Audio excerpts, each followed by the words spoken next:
Sir, I am a great believer in the public sector, and I have often said in this house that public ownership can take many forms, that it is not necessary for us to think in the old terms of complete nationalization.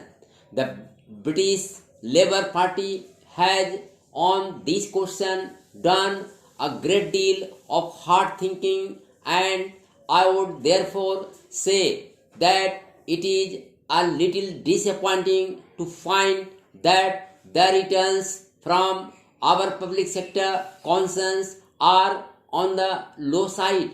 Actually, I do not think that the public sector concerns should be condemned for that reason. They are new to their jobs.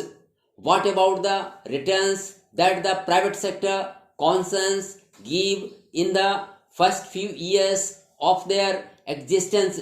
But we should have a high standard of efficiency in our public sector concerns, and we should make them yield good returns.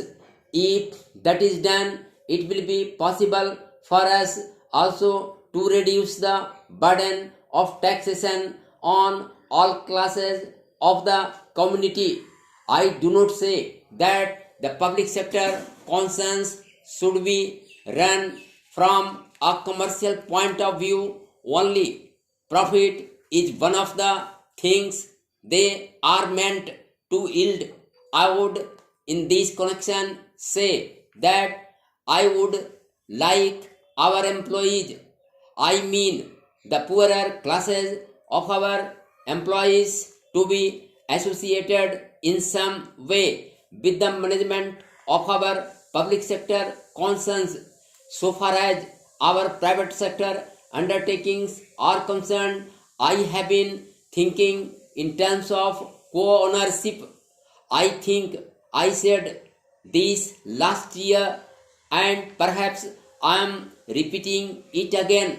I think our employees should be made, or rather they should be regarded, or should be given the status of shareholders, and they should have a voice in the management of the concerns they are running.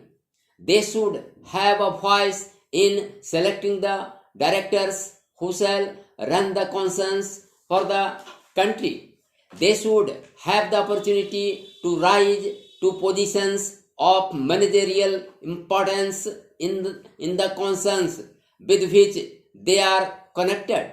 I think it is in some such way that we shall avoid the evils of what may be called bureaucratic socialism, and give content to the shape of socialism which gives initiative, which gives opportunity, and which gives a sense of importance and dignity to the common man.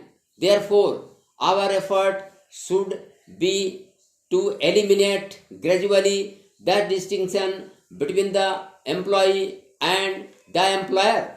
My point of view and the point of view of the honorable member are so different that we can only meet socially outside.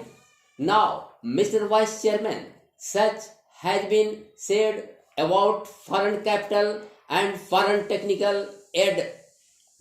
There are people who are opposed to the employment of foreign capital at all, but no country has been able to do so.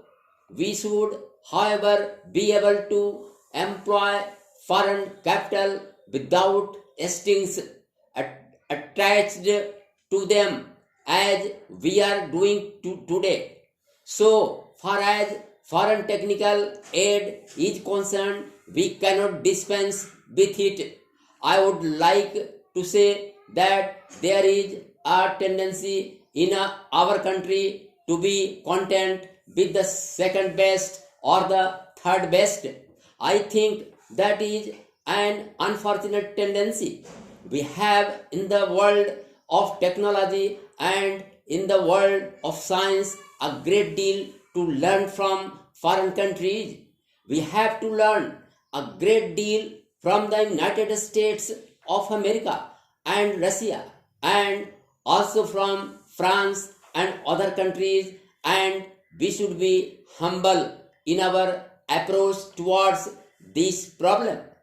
We should be prepared to give to our managerial staff opportunities of acquiring technical knowledge and technical skill in these countries.